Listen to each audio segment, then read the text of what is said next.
ये कि मंदिर अगर बन रहा है, अगर लोगों की आस्था जुड़ी है, तो सुप्रीम कोर्ट ने उस पर मोहर लगाई है, उस पर हम नहीं टिप्पणी कर पाएंगे। ठीक है, मैं तो उस धर्म से बिलोंग भी नहीं करता हूँ, तो मैं मानता हूँ कि सुप्रीम कोर्ट का जो डिसीजन आया है अब वो ही जाने, उसके ऊपर मैं नहीं कुछ कमेंट करना चाहूँगा। इनकी अपनी अपनी आस्था है।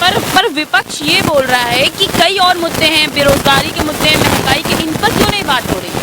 मैम मैं इसका एक सिंपल उदाहरण देता हूँ। क्या होता है, कोई व्यक्ति जब सत्ता में आता है या कोई पार्टी, तो वो हमेशा उसी में रहना चाहता है। उसके चलते वो क्या करता है कि सारे जितने भी इंस्टीट्यूशंस हैं उनके ऊपर जो है अपना दबदबा बनाता है। आज सुप्रीम कोर्ट के डिसीजंस आप खोल के देख लीजिए, आप बड़े बड़े नीति आयोग को खोल के देख लीजिए, वहां पे भी जो है जो एग्जीक्यूटिव है, जो सरकार है, वो अपना इन्फ्लुएंस दिखा रही है। ऐसा नहीं होना चाहिए, सब इंडिपेंडेंट बॉडी होनी चाहिए, पारदर्शिता होनी चाहिए। ठीक है, मीडिया को खुला छोड़ देना चाहिए, उसके ऊपर कंट्रोल नहीं करना चाहिए। कंट्रोल क्या जा रहा है? कंट्रोल क्या होता है मैं बताता हूँ आपको। कंट्रोल से एक परसेप्शन तैयार की जाती है।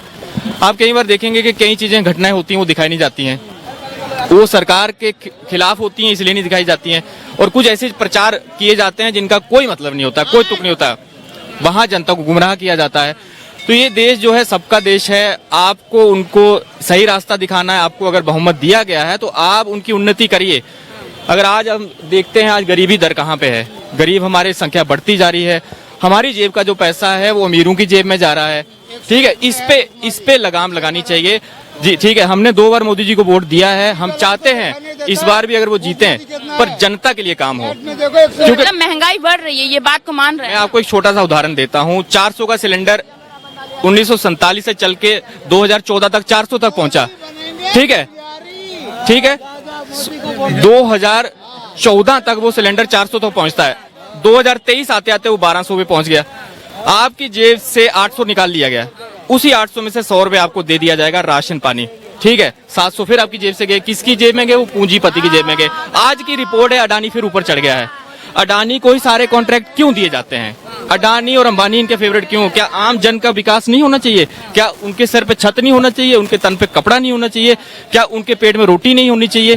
क्या उनको आय का कोई साधन नहीं होना चाहिए? अच्छे इंस्टीट्यूशंस नहीं होने चाहिए? अच्छी हेल्थ केयर व्यवस्था नहीं होनी चाहिए? या अच्छे स्कूल नहीं होने चाहिए? कॉलेजेस यूनिवर्सिटी नहीं होनी चाहिए? इस पे मुझे लगता है काम करने की जरूरत है। अदरवाइज हमारा देश जो इस समय बहुत आगे निकल चुका होता है वो आज पछड़ने की तरफ दिख रहा है मुझे। 140 करोड़ है हम लोग, अमेरिका जैसे देश को हम लोग पछाड़ सकते हैं। चाइना तो दूर की बात है, अमेरिका जो 20 ट्रिलियन की बात करता है, चाइना को लिपट नहीं सकता है, वो बाहर देश में जाकर जेल का सपोर्ट कर रहा है। देश हम सबका है। मैं ये चाहता हूँ जितने भी यहाँ व्यक्ति हैं सबका विकास हो, कोई गरीबी की दर में ना रहे, कोई भिखमंगी में ना रहे, उन सबको कुछ ना कुछ जो है आय का साधन मिले। पर मोदी जी तो कहते हैं सबका साथ सबका विकास। वो देखिए, वो मैं 2 बार वोट दिया हूँ, मैं उनके विपक्ष में नहीं बोलना चाहता, पर जो वो कहते हैं ना सिर्फ अपने ही मन की कहते हैं, जनता की मन की नहीं सुनाई जाती। आप जो बाइट्स ले रहे हैं, हो सकता है ये बाइट्स भी ना दिखाई जाए, ऐसा भी हो सकता है।